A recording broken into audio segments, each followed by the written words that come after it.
Hi, and this is my second in the series of response vlogs, really, to the live Q&A that Blizzard put out with Watcher, the new game director of World of Warcraft, last Friday. Because there's so much to talk about, I've portioned it into like several videos.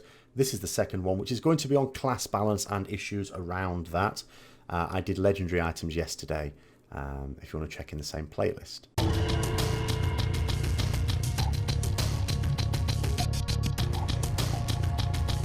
So in terms of class balance, so the first of all said that they're a little happy with where it is now. They made a tuning pass, of course, a couple of weeks ago, 2 or 3 weeks ago.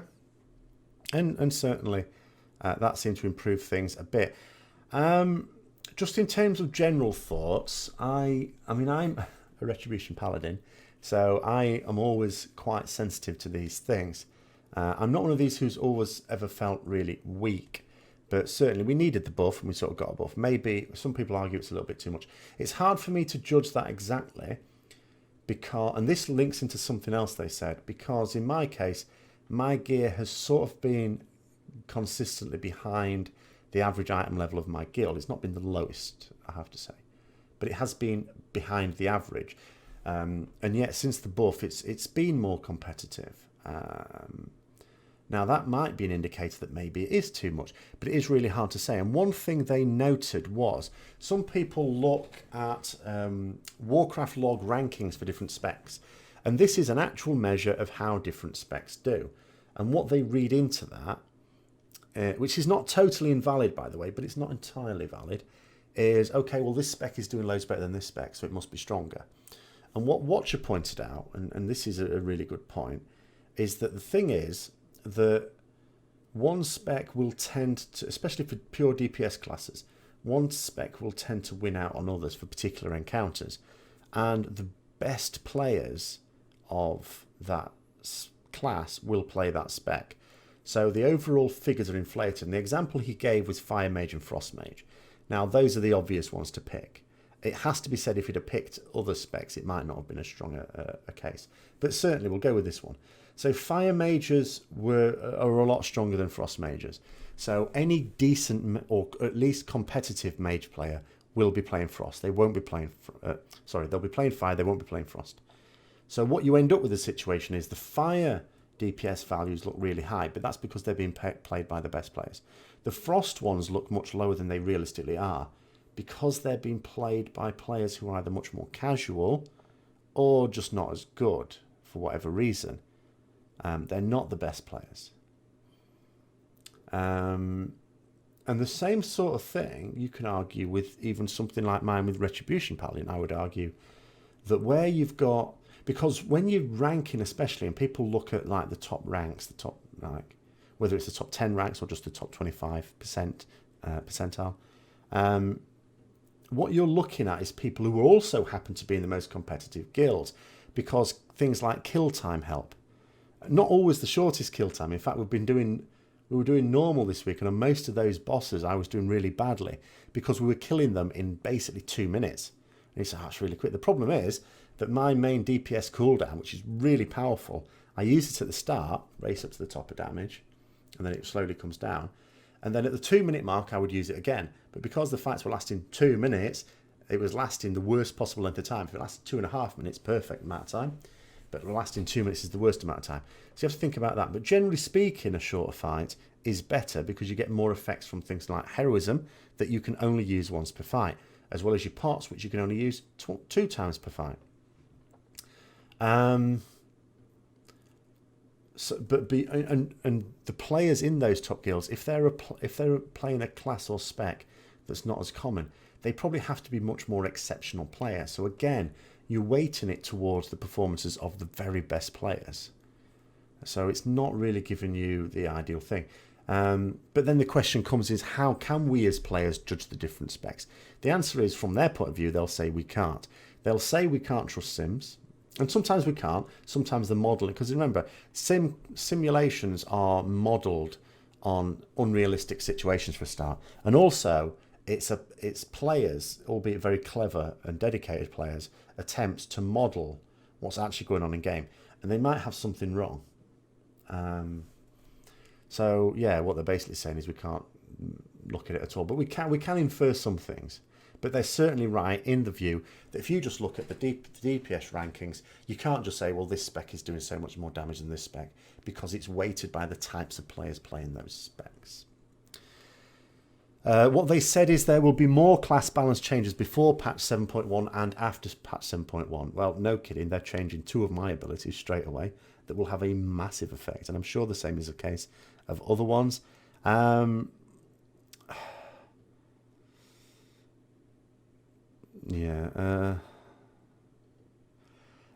when it comes back to the fire and frost mage thing, they talked about if frost mages were buffed slowly into being the best spec, lots of fire players will be upset about the effort they already put into their artifact and gear.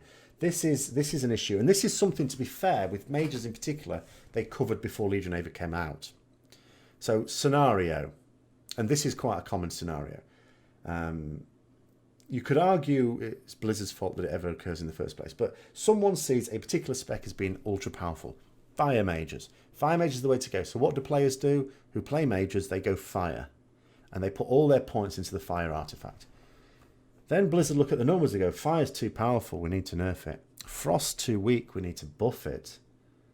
And then they buff it, and they get to the point where maybe because it's got an easier style of play or for whatever other reason, I'm not saying it has, but just let's say for the sake of argument, and a load of people say, well, actually now I wish I'd played Frost, but I put all my points into fire, and I've spent 2 months doing that. Thanks very much, Blizzard. I'm stopping your game now because you're a load of rubbish. Extreme view, but it could happen. So what Blizzard have said is that's no good. They can't allow that to happen. And they said this before Legion ever came out. They actually specifically said about fire mages, if fire mages are going to be the strongest ones, we need to make sure, if they're far too strong, we will nerf them. They did say that. We'll nerf them, but they will still be the strongest spec. So what they're basically saying is, if a particular, and they said this before Legion came out, if a particular spec for a class is the strongest one at launch, it will be retained as the strongest. If it's just too much above, they will try and bring it down, but they won't ever let it go below another spec. Now, for mages, we can sort of see, well, okay, that's the sort of thing we can imagine happening. We can also say the same maybe about Death Knights. Unholy is always the one that tends to go for. They're talking about buffing Frost Death Knights, but, you know, it's probably safe to say that if you're an Unholy Death Knight because you raid, that you'll still be an Unholy Death Knight later on as well. It's just that Frost will be more viable. Now, when it comes to rogues, I'm not an expert on rogues, so I might get this slightly wrong, but the rogue spec of choice was Outlaw, clearly. Now, it looks like they might be nerfing that to the point where you'd actually be wishing you'd play Assassination instead.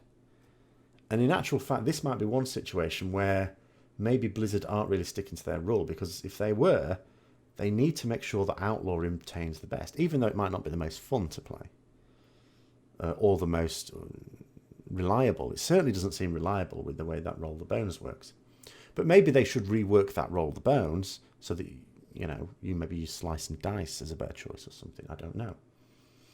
Because 2 classes that I do feel sorry for, even as a Retribution Paladin, and I don't usually feel sorry for anyone else, are actually Warlocks and Rogues, would you believe it? And the reason is that, and I just remember some people asking me before Legion came out, what class shall I play? And I always think it's fun, because my attitude, I mean, I play Ret Paladin because that's the archetype I associate with.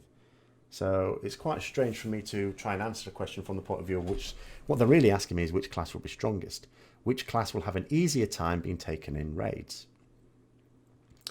And I always respond, the pure DPS classes, because they have multiple specs. And even though we knew that with artifacts being the way they are, you can't really keep up with all 3, but you can sort of keep up with 2.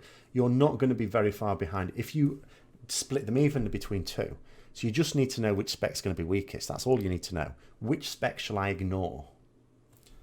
And as long as you do that, then you should be in good shape. Now, this is true of mages and hunters. They have been strong. Has to be said, warlocks and rogues have been less strong. That's not to say they've been weak. They've still been all right. But I think whereas a guild would still quite want, they'd be quite happy having multiple hunters and mages still, I'm not sure that they'd be too disappointed with only having 1 rogue. And the only reason you might want more than 1 warlock is because on some fights having a couple of 2 gateways as opposed to 1 is actually useful. I can think of a couple of fights where that's the case, in fact. So, but in terms of everything else to bring, where you don't need gateways, you would probably only want one warlock, and you'd probably only want one rogue. Can't really see a use for having multiple of them, which is a bit unfair because they've been used to being able to get into guilds more easily because those guilds want 2 or maybe even 3 of them, not just in their roster but in their raids. So I do feel a little sorry for them. Only limited sympathy, as I say, but I do have some sympathy. In terms of specific classes, they were talking about for Hunters Barrage. Barrage is a tricky one, of course, because, especially in Mythic Plus dungeons, Hunters will occasionally put... With Mythic Plus dungeon, of course, you need to kill a certain amount of trash because it's not like with the old challenge modes where you want to skip as much trash as possible. To actually complete the dungeon, you have to have killed so much trash. That's part of the requirements. But you still want to skip as much as you can, and you want to pick and choose what trash you do. So randomly pulling extra trash is not considered that popular. And Barrage is the ideal tool for doing this. Now, it can be controlled a little bit because you can try and aim it away from where the old, especially if you're doing things in a line, if you sort of get in front of the stuff and aim it that way, you've got a lower chance of pulling stuff. But you do still, and they've talked about the fact that, it can easily pull things flying overhead, for example. I suppose this is more out in the world and World Quest, where it's more of an annoyance. I can think of cases in Stormheim, for example, where you've got loads of stuff flying overhead and you suddenly pull it. That's a bit annoying. And they've talked about the fact that it's not all that simple to stop this, because there are times when you're uphill of something and you want to be able to shoot downhill. So what they want to try and do is maybe cut off shooting things that are uphill of you that you wouldn't want to pull, but still be able to, pull in more than just a 2-dimensional plane, basically. But it doesn't sound at the moment like they know exactly how to do that. But it's just, I think they were just talking about some of the things they're thinking about, they're aware of, and they are trying to work on those problems. There were a few other classes they talked about, but I'm not really going to go through all of them. Shadow Priest is one interesting one, because they could easily, if they do too much knee-jerk, get this wrong. Shadow Priests at the moment, let's face it, are extremely strong. In raids, they are strong on every single fight in Emerald Nightmare. They tried to smooth it over by saying that they're not as strong in Mythic Dungeons. This isn't actually true. They're very strong in Mythic Dungeons as well. It doesn't matter that they're not that strong for AoE. They're actually pretty strong on AoE still. But yeah, single target is, of course, their key thing. But I wouldn't say they're weak on AoE either.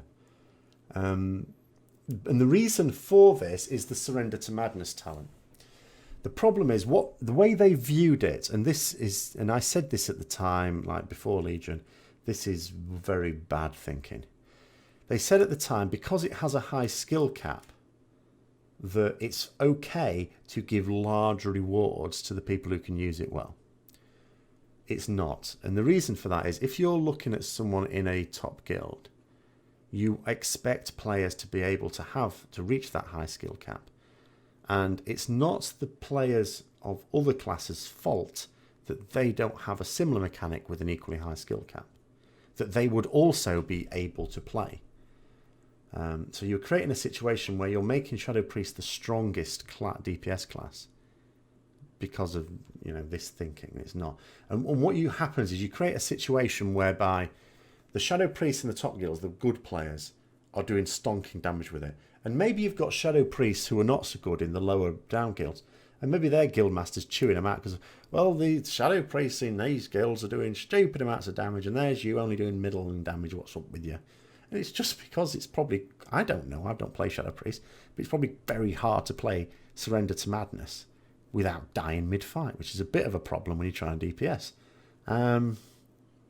Because of this high skill cap that's required. And also, it wouldn't surprise me, with the little I know about Surrender to Madness, if it's not always the Shadow Priest's fault. Sometimes it might be a disorganised raid group that actually bites them in the arse, because I imagine one of the key things about using Surrender to Madness, as I understand it, is predictability of how the fight's going to go.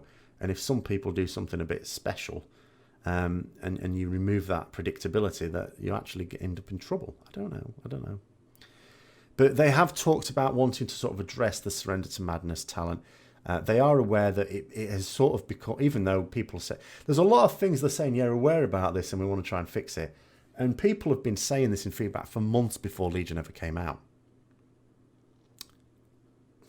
And the phrase was used, I mean, this was used for Arms, and let's go to Arms and Fury Warriors, because they said with, obviously, Arms at the moment are the class to go for in raids. Fury, significantly behind. It's often the case with Warriors, and it's not actually a terrible thing, that one spec tends to be really good and one spec tends to be just not viable for the best players, should we say. I'm not going to say not viable. I'm never going to say that any spec is a bad choice to take. Because, as I say, if you go further down the progress curve, player skill counts for more than the spec you choose. But at the top, where you're expecting everyone to play within a few % of the optimal way, Arms has been the way to go. It's not to say Fury doesn't have its advantages. So they're aware of this, and what it looks like they're going to be doing is nerfing Arms a bit and buffing Fury a bit. But again, if they're going to stick to their original statement, Arms should still be the one to go for, because otherwise you create this situation where you're looking, some warriors will be thinking, well, I haven't put any points in my Fury weapons. And they might not. Because even though I said before, you can easily put it in 2 artifacts at the same time and only ever be like a point or 2 behind, which is not that bad really in the grand scheme of things. But maybe the one they put it in was protection, so that they could tank Mythic plus Dungeon, say. So they might quite reasonably have not put anything into their Mythic weapons. They might not even have their Mythic weapons. So, yeah, this is... And again, with the Fury Warriors and the Arms Warriors debate, it was something that people were reporting on before Legion ever came out. And their response to it was all better late than never. Yes, but better early than late. So they need to respond to feedback more in a positive way.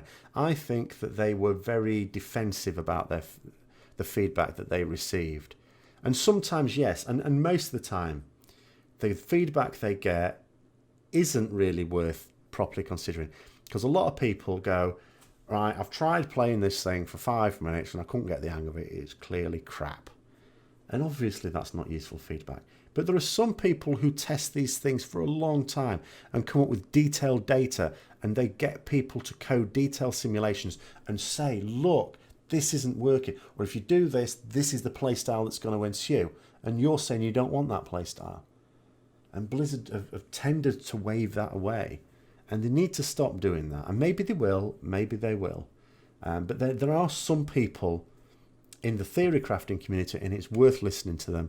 And I think Blizzard should do more to listen. And in theory they do. It sounds like they do, because the top theory crafters, for example, they don't just have to post their feedback on the publicly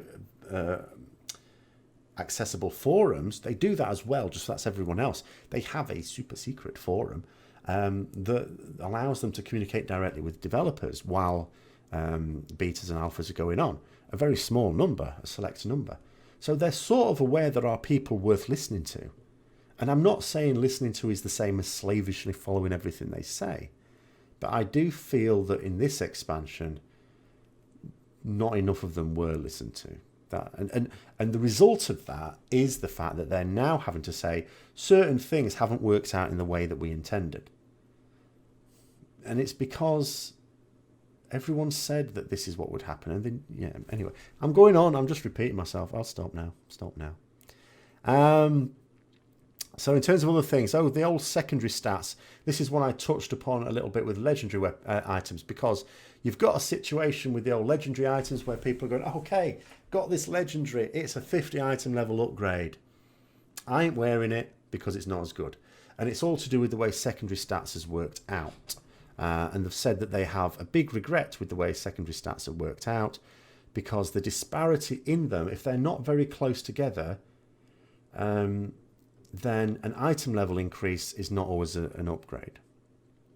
And this is going to be a bigger problem in 7.1, because in 7.1, one of the tooltip issues, which sounds like a good idea, is when you get a piece of gear, if it's an upgrade or it's an item level upgrade, you'll get a little green arrow on it that says, this is an upgrade, wear it.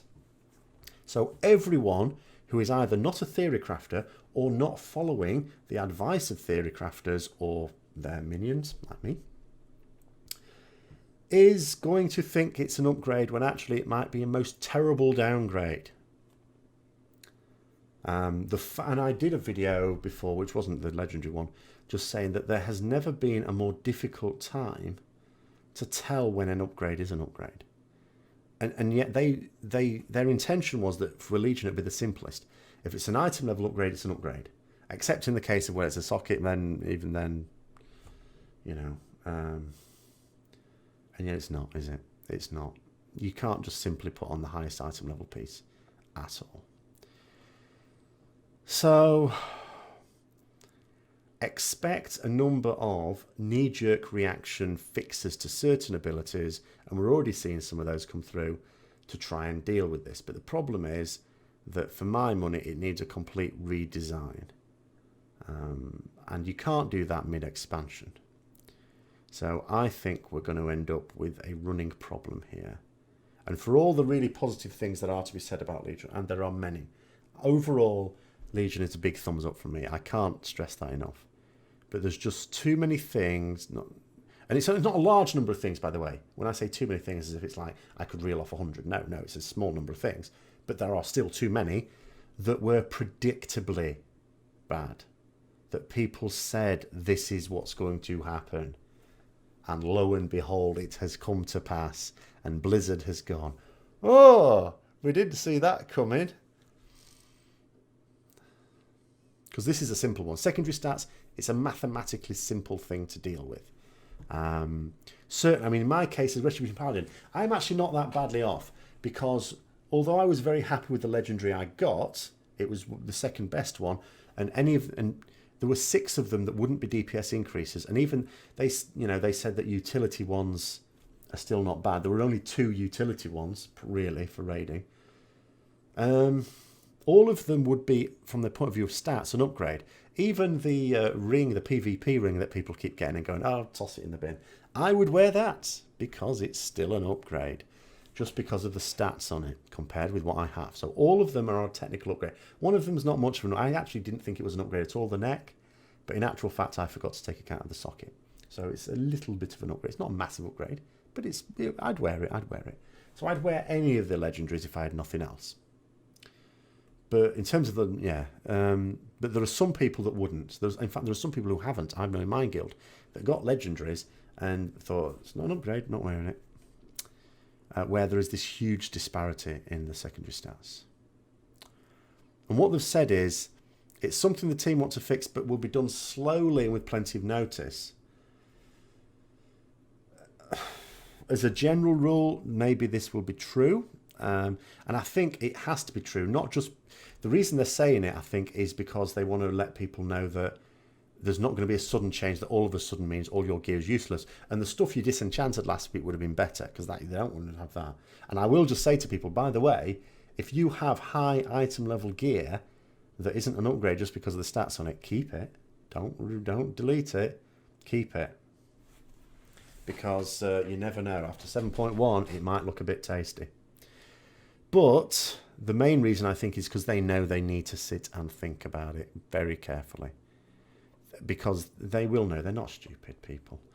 They will know that if they make a massive reaction, they could end up making an even bigger mess of it. I mean, the way secondary stats works in general, you might expect it to ease up a little bit as we get further into the expansion. With the exception of rings and necks, they did say, and I did a video on this before Legion came out, they've said that one of their design ideas in Legion was that the amount of secondary stats you get on gear as the item level increases reduces. So you get less of a secondary stat budget on it. So the primary stat sort of outstrips it compared to in previous expansions. So as long as your primary stat remains strong, there will come a point towards the end of the expansion where actually item level should be king for most things. Whereas at the moment it's only really applicable to relics. And even then there's the odd proviso, but generally speaking, yeah, with relics, highest item level wins. So yeah, they've said item levels should be a good indicator of upgrades, but it isn't right now. And it's especially bad with the personal loot trading systems. They have acknowledged this. I've had this before. I got a ring a couple of weeks ago in Mythic Plus, 875 with the socket. Wasn't an upgrade for me, but it was an upgrade for a warrior in the same group. Had mastery on it, crit mastery, I think it was. And I couldn't trade it to them because it was the highest item level ring I had at the time. So that was annoying. Now, we can't really, the last thing, we can't really talk about class balance without the old phrase that popped up during Wrath of the Lich King, which was mentioned again, which is bring the player, not the class. Now, it has to be said, and Blizzard have been perfectly open about this, much to my chagrin, that it is no longer a thing. It was a thing at a time, or it was an intention at the time. Bring the player, not the class. The idea was, we don't want you class stacking, which used to happen a lot. In more of a problem in TBC than vanilla, because in vanilla you could class stack and still have every class represented, because there was 40 people in a main raid. Whereas TBC it went down to 25, and there was extra classes as well, because Paladins used to be just Alliance and Shamans used to be just Horde. So we went from 8 classes in vanilla to effectively 9 classes without any new classes being added. And now we've got 12 classes, haven't we? Because we've had added on to that Death Knights, Monks, and now Demon Hunters. So the need for bring the player, not the class, has never been greater, and yet they've made a conscious decision to abandon it. They've said that the game has drifted a little too far from bringing the class. So they're trying to... No, it hasn't. It says the statement was made during late Burning Crusade. I think it was more for Wrath, really. It was made during late Burning Crusade as a intention for Wrath because class stacking was far too much of a thing in TBC. But what they've also said is there should be a reason to want some of every class or spec. But the problem with this, and I've done a video on this, I'm not going to go too much into it, but it just as my last sort of point on this. The problem that Blizzard have is they've created this dilemma for us. Yes, it's great if we can have every class represented, but we can't because you've created too many class role combinations and too small sizes. For Mythic, we are limited to 20 people.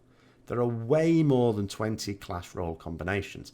There are 12 DPS classes, 6 healing classes, and what? It's 6 tanking classes now, isn't it? Is it 6 healing classes? And it's 5. I mix up because you've got 2 specs for for priest, sorry. But yeah, you've got all these different, and even then you can argue more because like with druids and shamans having a ranged and melee version, very few players will play both. They're usually allowed to consider themselves either melee or ranged DPS. The same is less true of hunters, even though that's in theory the case now. But because that's only a recent change, you don't have melee specialist hunters. Even if any hunters have gone survival, they will still have been used to playing ranged at some point. But yeah, so I don't think you can ever move too far away from bring the player, not the class. I think what they're basically saying there is it's harder for them to come up with good encounter design if they do have well, put it this way: if you have as the overriding philosophy, bring the player, not the class, you have to do one of two things. You either have to restrict the amount of interesting mechanics you can do when you're designing encounters, or you have to have homogenization of the classes so that all abilities that might be required are guaranteed to be in with whatever combination of classes you have. But that's their problem, I would say. I don't think it's right for them to say, because of that, we're going to have to expect that you have all the classes represented and you deal with it. I don't think that's particularly fair, but that is what they're doing. And they have been quite open about that even before Legion came out. But anyway, those are my comments on sort of what was said on that. So we've done legendary items now, we've done class balance. Tomorrow I'm going to have a little look at what they had to say regarding the hard mode versions of dungeons and raids. So until then, and if you've enjoyed this, don't forget to like, comment, subscribe and share, and I'll see you later.